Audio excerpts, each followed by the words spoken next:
record. And okay, I think we're good to go. All right, so hello everyone watching this, copywriters, content writers, anyone that just so happened to stumble upon these two beautiful people that you see before you. So this is, I don't know, this is probably like the 9th live session that we've done in Killer Copy Critiques, but you know, I think today and kind of all this week and these next coming weeks, it's going to be a little bit different just because of what's happening. So I'm really excited. I'm really happy and thankful to be talking with Veronica, who is, so Veronica, actually, I don't know if you knew, but I've been following your stuff, I think from like, I don't know, for almost like a year or something, definitely way before we met.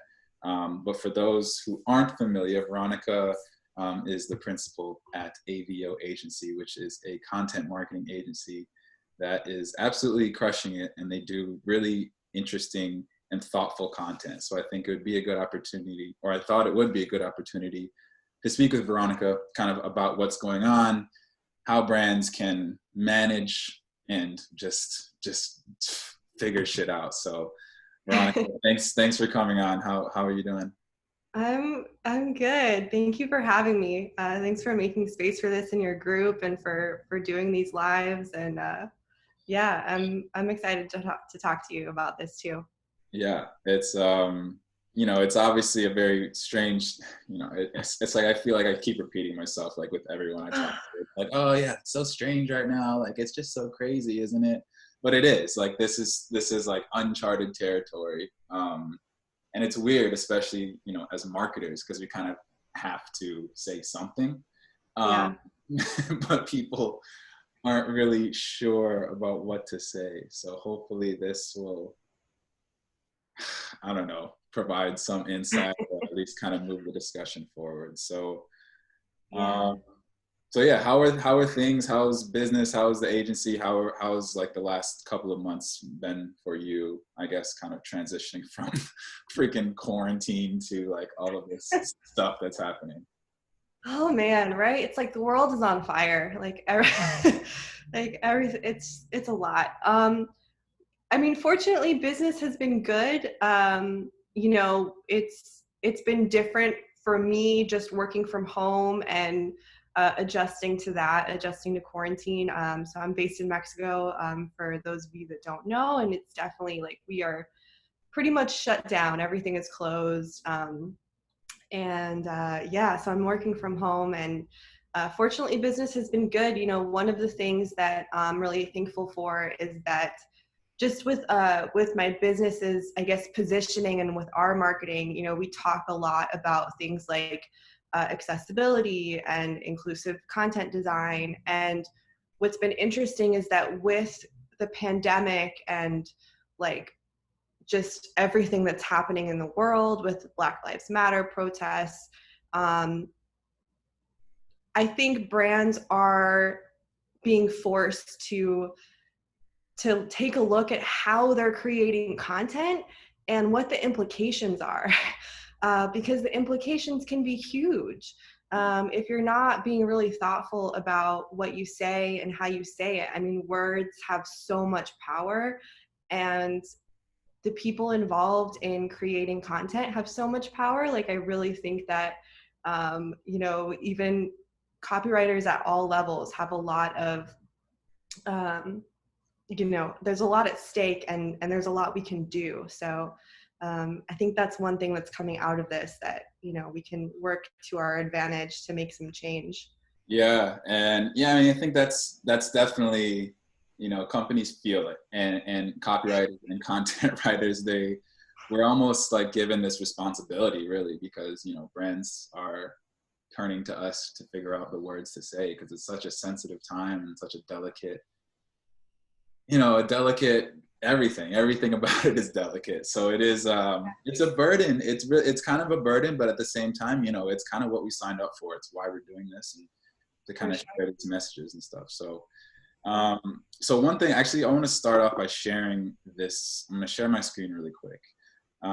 So as everyone knows, probably, most people know yesterday was Blackout Tuesday. So Blackout Tuesday, you know, it was basically to show solidarity for the Black Lives Matters movement by basically either stopping posting on social media, or by posting just a black square, or whatever that may be. Some brands kind of took it one way and did whatever. There's a bunch of different ways people took it. So this is an email from digital marketer. You know, so obviously they do a lot of email marketing and a lot of messaging in general. So this is like the message that they sent yesterday, and I think this is kind of I don't know, I guess a relatively standard and a relatively thoughtful message from a brand that really has never ever shown to mention or talk about or really care about social injustice, equality, and that type of stuff. So the message itself is fine. What do you think, Veronica? I'm interested to hear what you think as somebody that runs a content marketing agency. What do you think about, you know, Blackout Tuesday, but then also kind of just this feeling where companies feel the need to say something, and this is kind of, you know, I think a good example of saying something. But I'm just interested to hear, what do you think about how brands are kind of approaching this? Yeah, well, first I feel like I should say I'm not on their email list, so I don't normally get a ton of content from Digital Marketer, and I don't know what it's usually like. Mm-hmm. But this definitely feels very like boilerplate, you know? I almost feel like, and I'm really curious how you would approach it. I feel like it's almost the wrong question to ask, like, what should we say? Like, to me, like, maybe a more meaningful question is like, what can we do? Like, how have we as a brand either like what has our impact been, you know? And then like what's the cause of that, and why is that? Like, do we have a diverse team? If we don't, why not? You know, and start asking some of those questions and maybe shape a statement around that reflection work. Like, I think transparency and honesty right now can start better conversations. And just reading this, I'm like, I want to know, like, digital marketing team, what are y'all actually doing? Like, what conversations are you having internally? Because this message doesn't really, you know, share that. But what do you think? Yeah, no, I mean, I think you hit it on the head. I mean, it does feel very boilerplate for them to say, like, we vow to use our voices. And it's like, okay, like, you know, it's it's not the wrong thing to say, but number one, it's very quick. It's very boilerplate. It's very like, yeah, sure, that sounds nice. But I think you hit it on the head. I think what people want to see and what they need to see is like this internal reflection. Cause like for me, especially like as a Black man seeing this, I'm like, okay, like to be honest, like the past 3-4 days, it's just been kind of like you know, I see the messages, I get I guess I'm like the target of support or whatever, but it's just hard to really take it beyond like what those, you know, what everyone else is saying, because it's all basically the same shit, and it's pretty easy to send out one of these messages without really changing anything in the actual company. Yeah. So for me, like, it's nice that they decided to, you know, I don't hate this email. Like, I don't hate that. I don't think it's bad that they are showing their support. But I think what you said about reflection and what they're actually doing is going to be way more important, especially moving forward, because Blackout Tuesday is done. And so now it's like, now what? Right. So it's doesn't digital marketer even have like conferences and stuff too? I'm like, now I'm trying to remember like all of the things that they do and have. They do a bunch of shit. Yeah, they have a ton of conferences and like workshops, and they sell a bunch of like training and stuff like that. So, but yeah, I'm on the email list, and it's a pretty standard like marketing email list. Like they'll tell you about new training and stuff, but it's never, you know, there's not, this is a first for them. Anything like this is definitely a first for them. And I think that's what it is for a lot of companies, not because, you know, the situation calls for a certain message, but yeah, I don't know. It's just kind of like, you know. Yeah. What would you say about like, I almost wonder if a lot of these responses, part of what's maybe driving it is brands don't, they want to be perfect, like they want to say the right thing, and it almost feels like sometimes they're more worried about saying the right thing than saying like an honest thing, you know, like, or maybe even owning up to things that they haven't done well before. Yeah, I think that's the opportunity, honestly. Because even before this, like just as a general like persuasive like strategy is owning up to like a mistake you've made and then showing how you're fixing it. Mm-hmm. And it's weird. I don't think I've seen a single brand that has really owned up to it. Like, you know, I don't know. It's hard because I guess you want to say the thing that people want you to say, but at the same time, the people you're saying it to, they want to see more. So I mean, yeah, I think it is important. I think for them to kind of, like you said, I mean, it's just really about reflection and I think taking time. But I think a lot of brands also felt rushed. Like this past, you know, 3 days since these riots and protests have been happening, they felt the pressure to kind of put something out there. And obviously race is like the most delicate topic of all. So it's like, I don't know. I was having a conversation yesterday with a friend, and we were just saying like, no matter what is said, it's going to be awkward. Like anything that a brand says is kind of going to be like, it's going to feel weird. It's going to feel a little bit forced. But you know, I don't know. What do you think? What is the remedy? Like, how do we find that like balance of like saying what you're expected to say, but then being timely, and then, you know, like how do you, like, so for your clients right now, I'm interested to hear like what how are you like kind of telling your clients to do this, like, and moving forward, like especially in these next like couple days and weeks, like what do you think is like a good way to approach it? Well, fortunately, I don't work on a lot of marketing content. We really are focused on like websites and web Okay. copy and mobile apps. But that definitely, I mean, messaging work does filter into this. And yeah, there have been a lot of conversations around it. And to be honest, part of me, like what you said earlier, is like, oh, brands are feeling pressure and they're feeling rushed all of a sudden to talk about this and to think about it. Part of me is like, good. Yeah, for real. Yeah. Good. You Yeah. know, like, man, like, why? It shouldn't have taken that much pressure, but I guess it did. And you know, if that's what it had to take, then good. But Yeah. you know, yeah, I think transparency for me is just the number one thing. You know, I said the same thing, you know, with clients during COVID is, you know, because there were a lot of brands and marketing initiatives that like wanted to address that. Like, how do we talk about this? People are losing their jobs. Like, people are sick. People are scared. You know, how do we be sensitive to that? And I feel like a lot of it just comes down to the same ideas. Like, be really transparent and actually think about who you're trying to help and what the implications of your work as a brand are. Like, how, you know, there were a couple people that did a really good job with coronavirus content. I'm trying to remember who it was. Was it Zapier? There were a couple tech companies that offered Loom. Oh, what did you Sorry. do?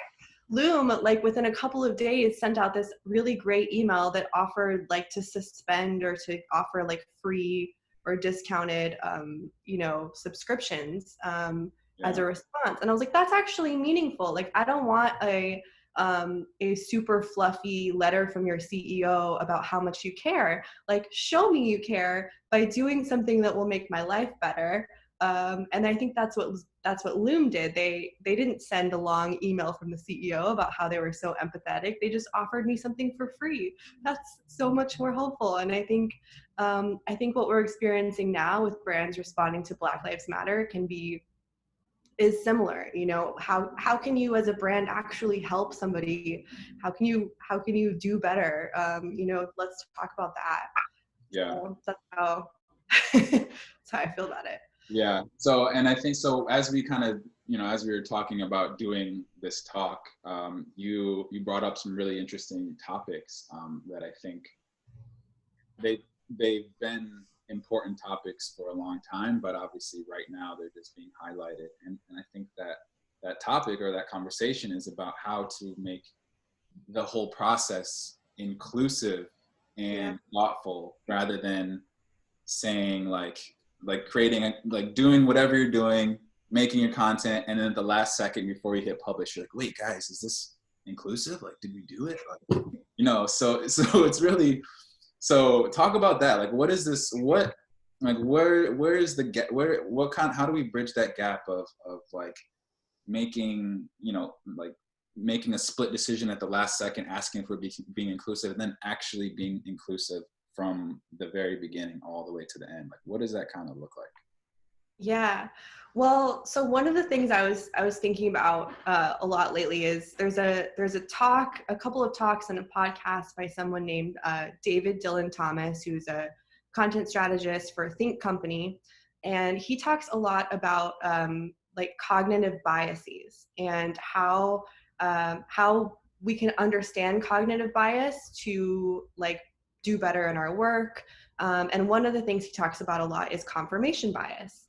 And what that gets me thinking about a lot in terms of how we can do better as content people is that we need to think about inclusion and ethics before we come up with ideas. Like, because once we come up with an idea, we're just going to be looking for confirmation that it's good, instead of really questioning, like, who is this for? How can I serve people better? It's like once like, for example, you know, like you mentioned, people will spend a lot of time creating content. Maybe if you're, you know, working on a website or a blog post, you spend all this time curating a bunch of stock images, and you spent like 3 hours getting all these stock images together. And then you look at them later and you go, oh, they're not super diverse. You're just gonna go, like, you're just gonna go look for information or data about your demographics that's gonna excuse what you've done. You're going to look for confirmation that the work that you already did is okay, as opposed to thinking about it in the beginning. So I think that's why it's so important to kind of reframe how we think about inclusion and ethics in content. Is we got to start thinking about it before we've even created anything. Whether that's doing better like customer research. You know, a lot of copywriters, as I think they should, it's super valuable, do like customer interviews where they talk to people on the phone to learn more about, you know, how people think and feel.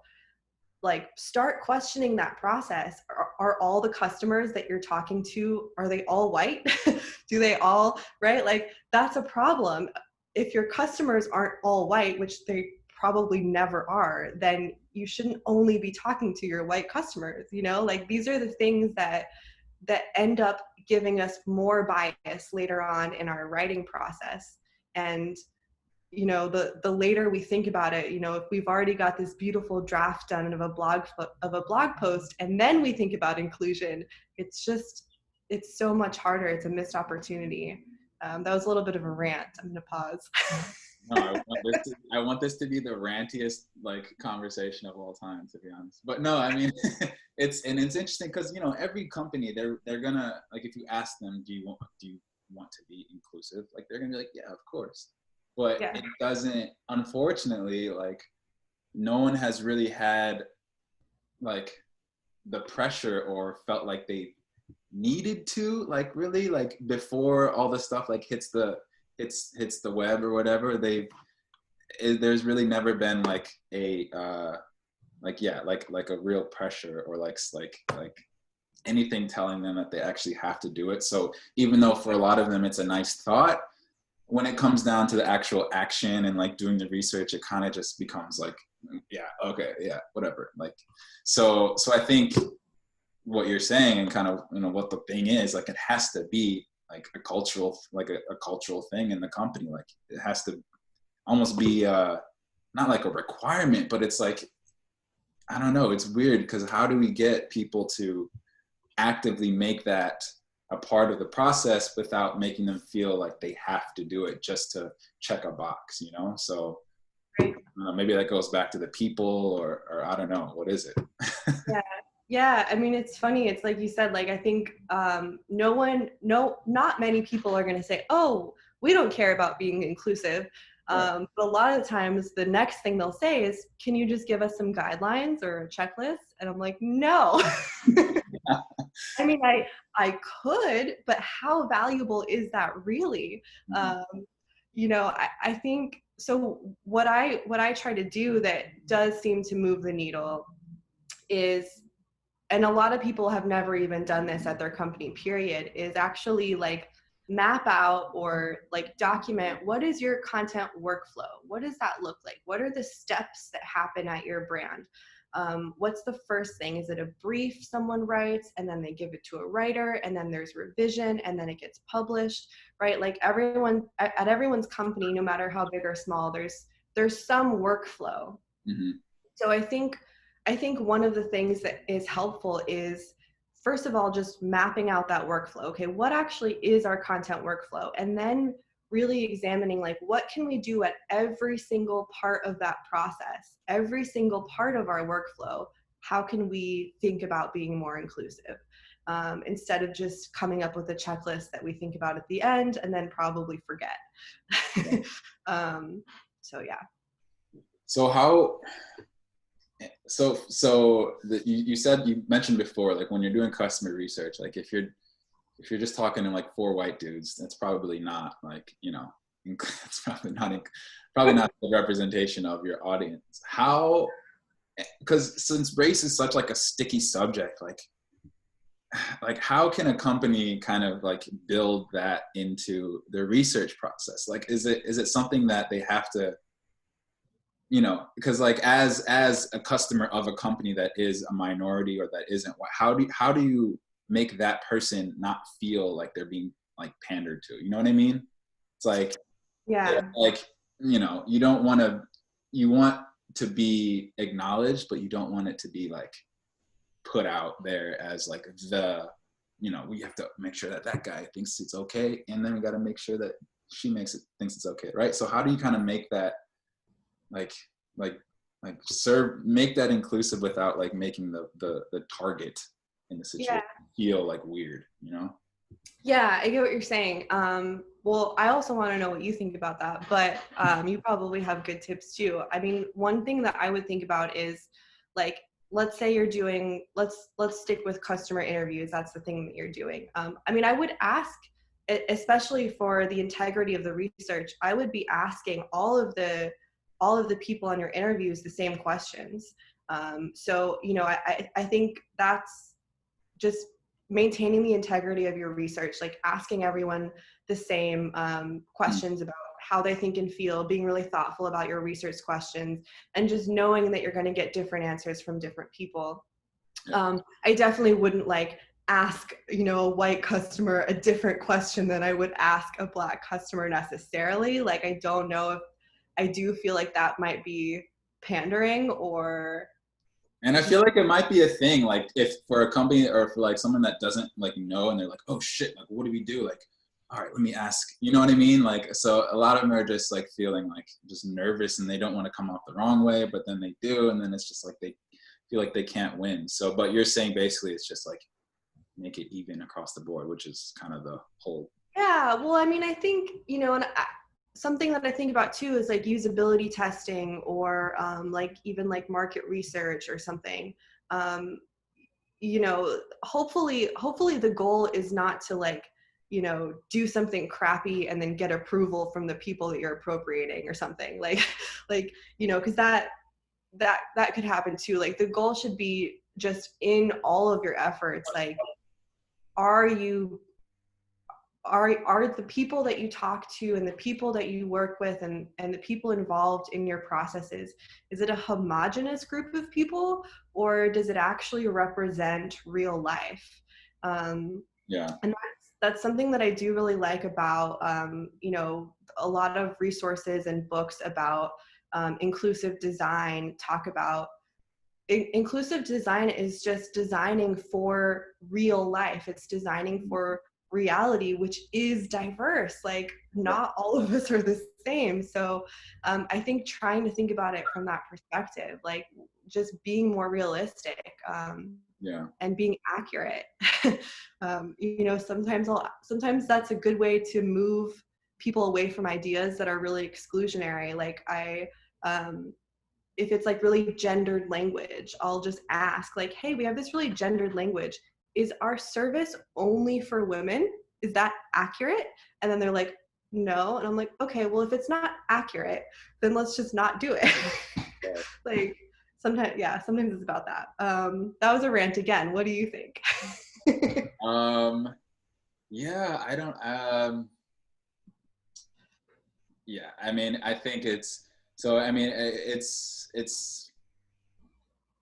like inclusiveness, you know, doesn't just mean race. It can be like, you know, demographics, like gender and stuff like that. So I think it's just going back to what you said like a while ago, is like starting at the beginning, like like number one, like who's our audience, like for real, like who's actually our audience. Yeah. And then I don't know. I just can't. It's so hard for me to like talk about this topic because it's just so strange to me still.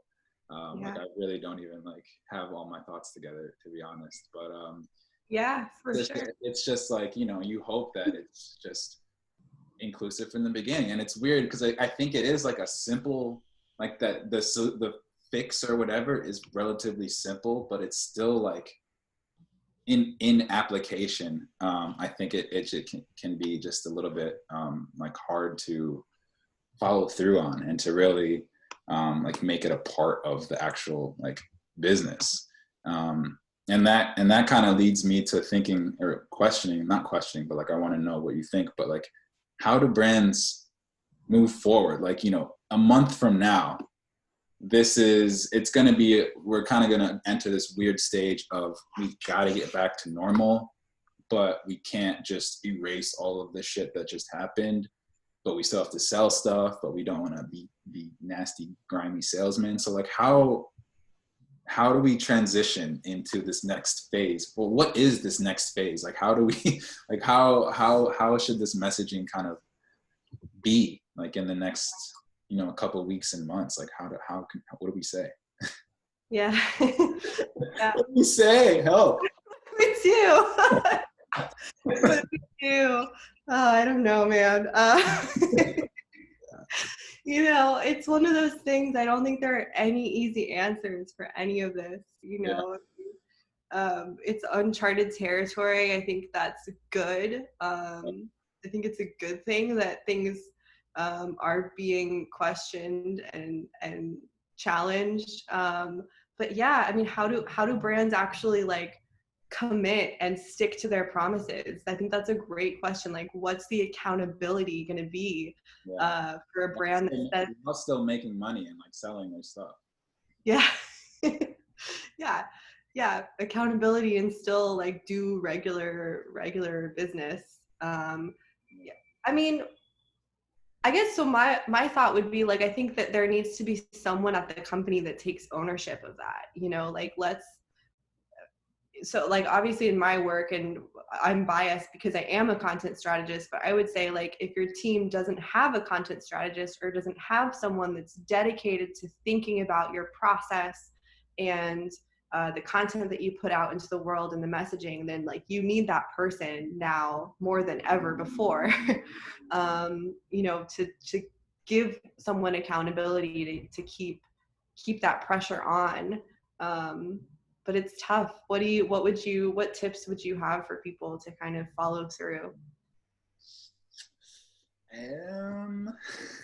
Yeah, who knows, right? No idea, to be honest. Like I really don't, and it's just so weird because yeah, I seriously don't know. Like, and it's like, I want to, you know, I think everyone wants to find normalcy or find whatever. We just want to get back to quarantine life. That's it. No, but I mean, it's hard. Like, I think it's,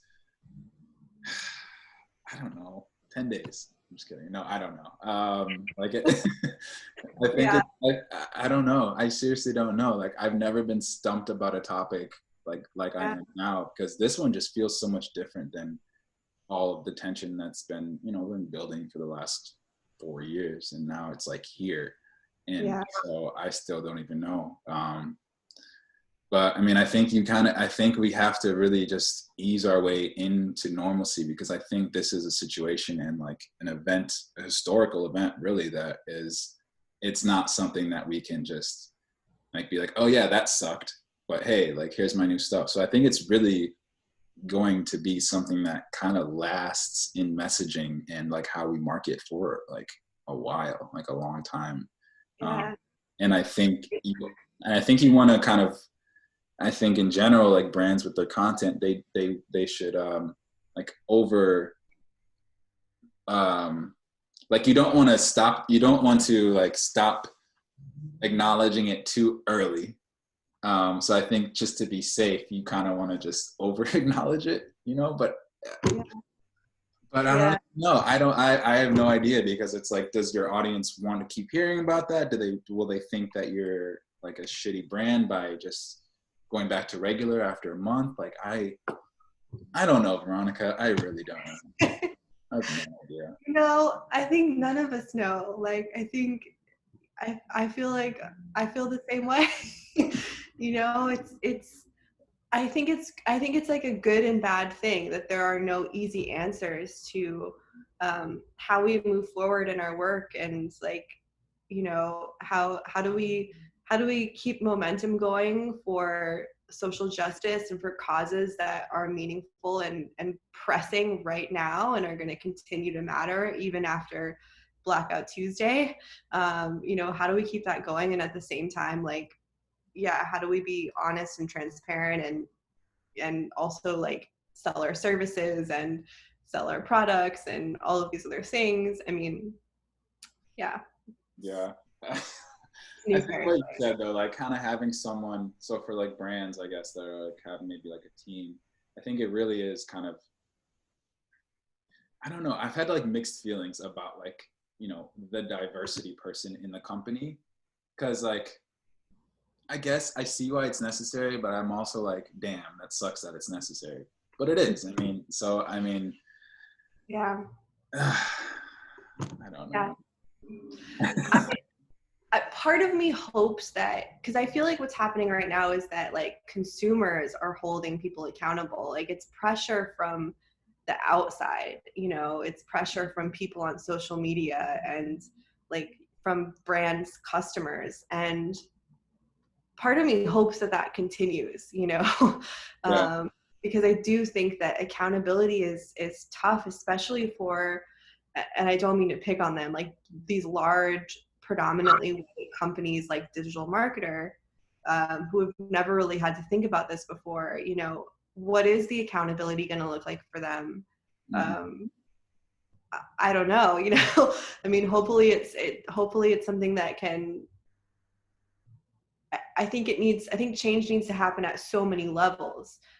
Like, hiring needs to be better, and you know, the way that we create content needs to be better. But it's you know, it's part of everything that everyone's doing, so it's Yeah. hard.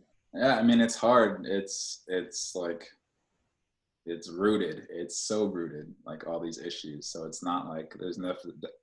Clearly, by this conversation we're having, there are no like solid fixes or solid decisions that can be made. So I mean, I guess it's, you know, and I think things like this can help too. Like, even just like, you know, because a lot of companies, they understand the importance of customer research, but then beyond customer research, it's like customer like dialogue, right? So like, even like more getting on calls like this and just seeing how people are feeling. And I think that's really what it is. It's just any opportunity is seeing how your people are actually feeling. Like, don't guess, don't like assume that because this company is doing it this way, that, okay, let's take their cue and just do it like that. It's actually like, reach out to your people, like reach out to those, 10 or 20 best customers you have, and just like, even if it's like this and there's no real like solution coming from it, just the fact that you're talking with them and like making that effort, I think that will, inevitably lead to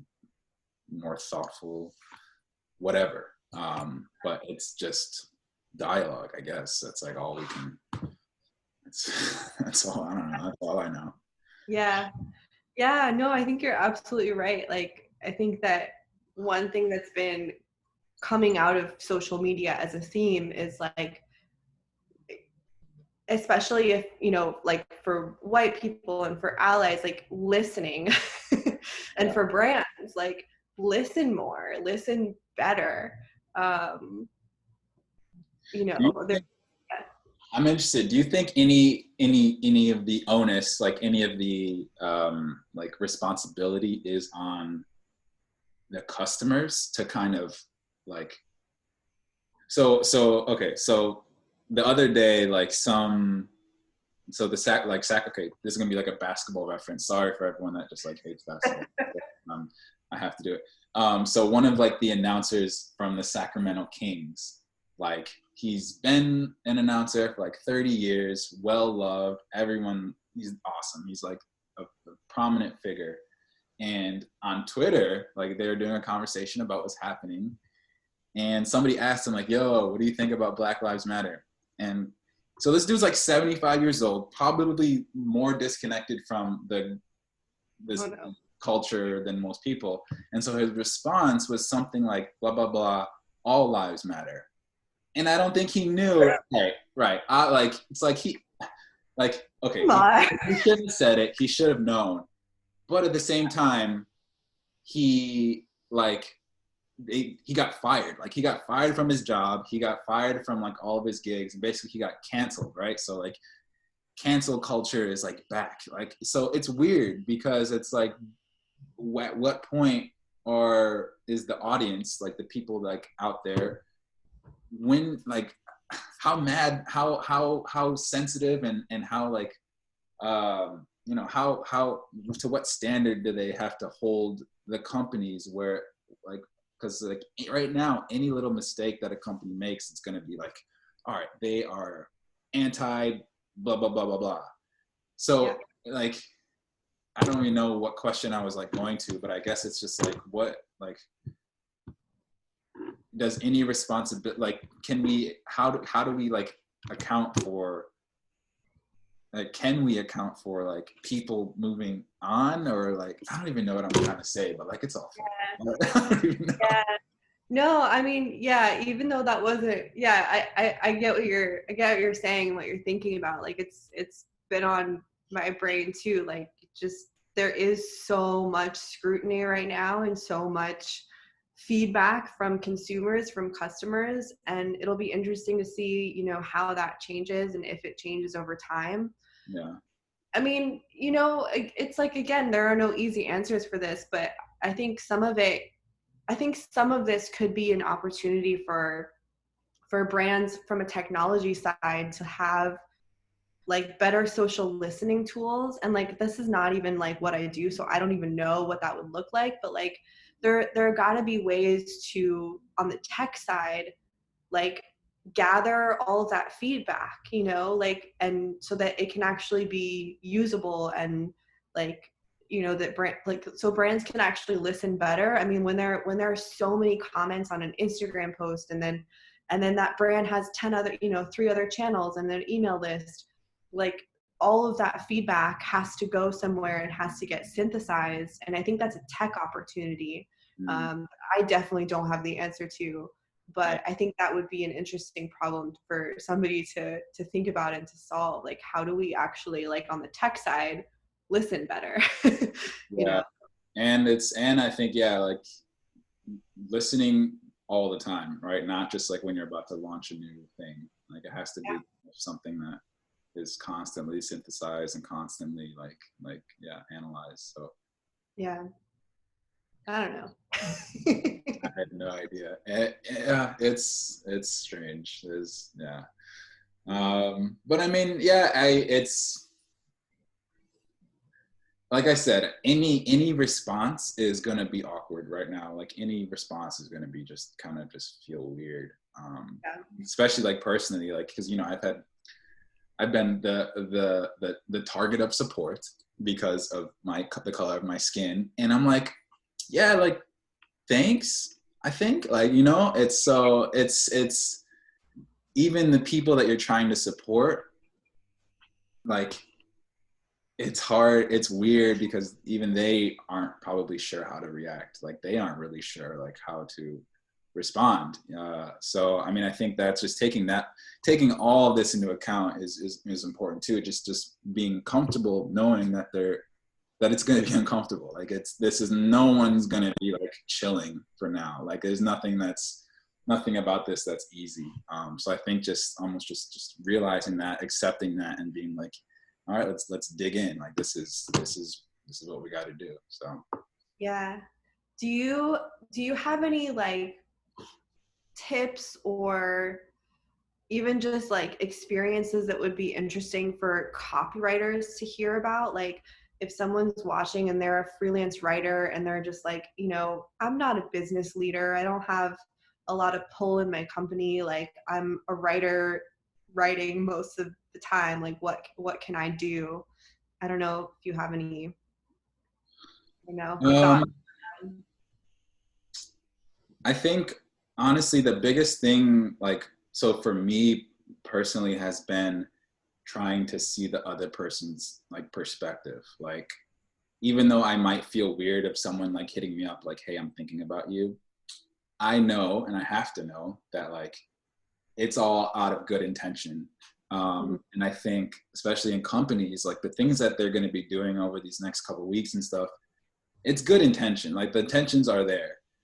That the act, like how it folds out and then the reaction, that might not be perfect, but I think it's like just understanding that the people that are trying to do stuff want to make it right. Like they want to do the right things. So like as a copywriter, I think taking, man, I don't know, like really kind of just taking it all into consider, like right now more than ever, obviously like empathy is gonna like win, or like it's like more important than ever. So I think before thinking about like conversions, before thinking about like, the format and the design, all that stuff, it's like just thinking about empathy first, and then like looking at all of the content, all of the copy, all of the processes through that lens, and then kind of just letting it go, like just doing, like just being okay with like letting it happen, and like making it work through that lens. Because like I said, there's not going to be any like perfect decision made. There's not going to be any, there's going to be bumps, there's going to be like missteps and stuff like that. But I think just starting with empathy and making it known, like, guys, like we need to be empathetic. We can't just throw on a stock photo of a Black person and say that we're like doing it up. Like it has to be like, this real empathetic look at what you're doing. So Yeah. yeah. Yeah.